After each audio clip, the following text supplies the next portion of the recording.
भोपाल में फुटकर पटाखा दुकानदारों को दुकान लगाने की अनुमति ऑनलाइन जारी की जा रही है। जिला प्रशासन ने राजधानी में 555 पटाखा दुकानों को अनुमति जारी की है। वहीं पटाखा दुकानों के लिए प्रदेश में 23,000 आवेदनों में 1722 को अनुमति मिली है।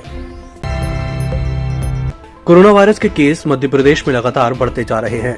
गृह एवं जेल मंत्री डॉक्टर नरोत्तम मिश्रा ने मीडिया से चर्चा करते हुए बताया कि आज मध्य प्रदेश में 19 नए केस सामने आए हैं, जिसमें 8 इंदौर और 5 मरीज भोपाल में मिले हैं। फिलहाल मध्य प्रदेश में 115 एक्टिव केस हैं। संपूर्ण मध्य प्रदेश में पिछले 24 घंटे में 19 प्रकरण नए आए हैं।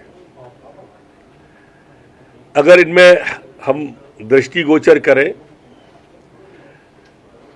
तो 8 मामले इंदौर से हैं और 5 मामले भोपाल से हैं, मतलब 13 दो जगह से हैं। बाकी जैसे धार में 2 है, उज्जैन में 1 है, बाकी 1-1, 2-2 करके। और 12 लोग ठीक होकर अपने अपने गंतव्य की ओर, अपने अपने घरों की ओर सकुशल ठीक होकर गए। संपूर्ण मध्य प्रदेश में 115 एक्टिव केस वर्तमान में है। संक्रमण दर हमारी 0.03% संपूर्ण मध्य प्रदेश की है, जबकि रिकवरी की दर स्थिर अभी भी 98.6 बनी हुई है। संपूर्ण मध्य प्रदेश में कल हमने कोरोना के सैंपल 57,872 प्रदेश के अंदर लिए। 4 सीटों पर होने वाले उपचुनाव को लेकर चुनाव प्रचार थम चुका है। चुनाव प्रचार करने के बाद अब प्रत्याशी डोर टू डोर पहुंचकर जनसंपर्क कर रहे हैं। मंत्री भूपेंद्र सिंह ने बयान देते हुए कहा कि सभी 4 सीटों पर विजय संकल्प अभियान के रूप में घर घर जनसंपर्क किया जा रहा है। आज से भी घर घर जनसंपर्क अभियान रहेगा। जो हमारा घर घर जनसंपर्क का है, वो घर घर जनसंपर्क में इसमें आओ मिलकर दीप जलाएं, कमल का फूल खिलाएं, इस स्लोगन के साथ घर घर अब 2 दिन तक कार्यकर्ता संपर्क करेंगे और लोगों से अपील करेंगे कि अधिकतम मतदान हो और भारतीय जनता पार्टी को वोट दें। सर, कांग्रेस में महंगाई का मुद्दा, मैं इस बात को मानता हूं कि कोरोना अभी गया नहीं है और दुनिया के अनेक राष्ट्रों में कोरोना का कहर फिर से आया है, चौथी लहर आई है। और इसलिए मैं इस बात को मानता हूं कि सभी लोगों को मास्क का उपयोग करना चाहिए और जिनका सेकेंड डोज अगर रह गया है तो उनको सेकेंड डोज वैक्सीन का लेना चाहिए। और प्रशासन को भी हम लोग इस बात के निर्देश जारी करेंगे कि मास्क के बारे में प्रशासन सख्ती रखे, जिससे कि लोगों की सुरक्षा हो सके। सर क्या सरकार देखिए, कांग्रेस को किसानों के बारे में बोलने का तो कोई नैतिक अधिकार है नहीं, क्योंकि सबसे ज़्यादा धोखा अगर कांग्रेस ने किया है तो किसानों के साथ किया है और उनके धोखे के कारण अनेक किसान डिफाल्टर हो गए। आज हम लोग उनकी मदद कर रहे हैं। जहाँ तक खाद का सवाल है तो खाद हम सब जानते हैं कि हमारे देश में खाद का उत्पादन नहीं होता है, खाद विदेशों से आता है और उसकी पर्याप्त व्यवस्था सरकार कर रही है। 1-2 दिन आगे पीछे हो सकता है। और बड़ी बात यह है कि खाद जो सरकार खरीद रही है वो 2400 के रेट में खरीद रही है और किसानों को 1200 के रेट में 1200 रुपये पर बोरी सब्सिडी हमारी सरकार दे रही है। तो जो खाद बाज़ार में भाव 2400 हो गया, उसको सरकार 1200 में किसानों को दे रही है। एपीएस तुलसी के द्वारा ड्रग्स पर से प्रतिबंध हटाने और दिग्विजय सिंह के द्वारा आर्यन खान को निर्दोष बताने पर मंत्री भूपेंद्र सिंह का बयान सामने आया है। उन्होंने कहा कि ड्रग्स हमारी युवा पीढ़ी को बर्बाद कर रही है, इसे प्रतिबंधित ही रहना चाहिए। और रही बात दिग्विजय सिंह के द्वारा आर्यन खान को निर्दोष बताने की, तो दिग्विजय सिंह हमेशा इस तरह की सांप्रदायिक उन्माद फैलाने वाली बात करते हैं। दिग्विजय सिंह ने उस समय क्यों कुछ नहीं बोला जब कंगना रनौत का घर तोड़ा जा रहा था।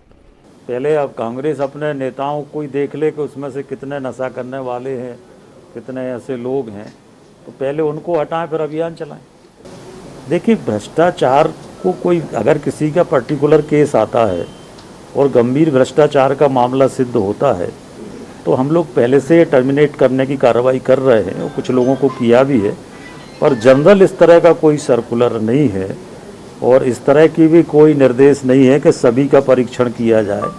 तो जो भ्रष्ट होता है तो अपने आप सामने आता है, जानकारी में होता है। और इसलिए इस तरह के कोई निर्देश हमारी विभाग से जारी नहीं हुए हैं, और हुए हैं तो मेरी जानकारी में नहीं।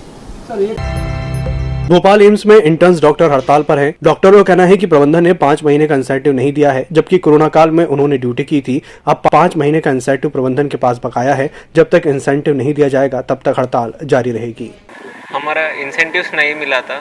हम 54 डेज का कोविड ड्यूटीज़ किया था, उसका इंसेंटिव्स नहीं मिला था। वही इंसेंटिव्स के लिए ही हम हड़ताल पे बैठे हैं। हमको बोला गया कि एक दिन का 1000 मिलेगा, 8 घंटे का ड्यूटी के लिए 1000 मिलेगा, ऐसा गवर्नमेंट ने दिया था। उसका वो इंसेंटिव नहीं मिला था हमको। मतलब पूरा मिला के होगा, पर एक को 50,000 तक मिलना चाहिए। मध्य प्रदेश में अनेक जगहों पर रासायनिक खाद का संकट गहराता जा रहा है। आलम यह है कि अन्य जगहों पर किसान लंबी लंबी लाइनें लगातार खाद लेने के लिए लगा रहे हैं। इस संकट को लेकर पूर्व मंत्री और कांग्रेस के विधायक ओमकार सिंह मरकाम ने कहा कि भाजपा सच को स्वीकार नहीं कर पाती है और विपक्ष द्वारा जब मुद्दा उठाया जाता है तो उसे झुठलाती है। इस तरह भारतीय जनता पार्टी का तानाशाही रवैया जारी है। बीजेपी के सरकार के लोगों की जो दृष्टि है वो इस समय पता नहीं क्यों सच्चाई को स्वीकार करने में अपनी गंभीरता नहीं दिखाते। मीडिया के माध्यम से ये जानकारी, कोई कांग्रेस के ही लोग अगर इस बात को उठाएं तो ठीक है, आप शंका करिए, आपको लगता है, पर ऐसा नहीं है। कांग्रेस के लोग भी सही बात को उठाते हैं। मीडिया के माध्यम से आज रही है जानकारी कि खाद की संकट है, किसान लाइन में लग रहे हैं और ये कह रहे हैं कि कोई संकट नहीं है। इसका मतलब ये है कि सरकार के लोग जो कहेंगे वो सही है और जो वास्तविकता मीडिया के माध्यम से, विपक्ष के दलों के माध्यम से आएगा वो गलत है। इसका मतलब ये है कि सरकार पूरी तरह से तानाशाह है, न जनमानस की सुन रहा है, न मीडिया के साथियों का सुन रहा है, न विपक्ष के लोगों का सुन रहा है। तो ये लोकतंत्र के लिए और देश के लिए और प्रदेश के लिए बहुत खतरा है। सरकार को वास्तविकता को स्वीकार करना चाहिए। जिस जगह की मीडिया में क्लिप आया है वहाँ जाना चाहिए, देखना चाहिए और वहाँ की समस्या के निराकरण करना चाहिए, बजाय इसके कि कहीं समस्या नहीं है। ये तो बेबुनियाद बात है। सरकार किसानों के हित में निर्णय ले, यही सबसे आज सभी लोग उम्मीद कर रहे हैं। मध्य प्रदेश में मौसम का मिजाज इन दिनों बदला हुआ है। बेमौसम हुई बारिश के बाद राजधानी भोपाल सहित प्रदेश के अन्य जिलों के मौसम में ठंडक घुल गई है और मौसम शुष्क बना हुआ है। अगर बात राजधानी भोपाल की करें तो यहाँ न्यूनतम तापमान 13 डिग्री सेल्सियस के पास बना हुआ है, जो सामान्य से 3 डिग्री कम है। मैं मौसम विज्ञानी अशफाक हुसैन। पिछले 24 घंटों के दौरान प्रदेश के सभी संभागों जिलों में मौसम शुष्क रहा। अधिकतम तापमान में सभी जिलों में विशेष परिवर्तन नहीं हुआ। न्यूनतम तापमान भोपाल संभाग के जिलों में विशेष रूप से गिरे। रीवा, शहडोल, सागर, होशंगाबाद, उज्जैन संभाग के जिलों में काफी गिरे। शेष में विशेष परिवर्तन नहीं हुआ। अधिकतम तापमान 33 डिग्री खरगोन में, न्यूनतम तापमान 11 डिग्री रायसेन में दर्ज किया गया। आगामी 24 घंटे में मौसम शुष्क रहेगा। भोपाल में न्यूनतम तापमान 13.4 डिग्री सेल्सियस रहा, जो सामान्य से 3.3 डिग्री कम रहा। और आगामी 24 घंटे भोपाल में मुश्किल शुष्क रहेगा और अधिकतम तापमान 29 डिग्री और न्यूनतम 14 रहने की संभावना है। ईएमएस टीवी के यूट्यूब चैनल को सब्सक्राइब करें और बेल आइकन दबाएं। साथ ही ईएमएस न्यूज ऐप डाउनलोड करें।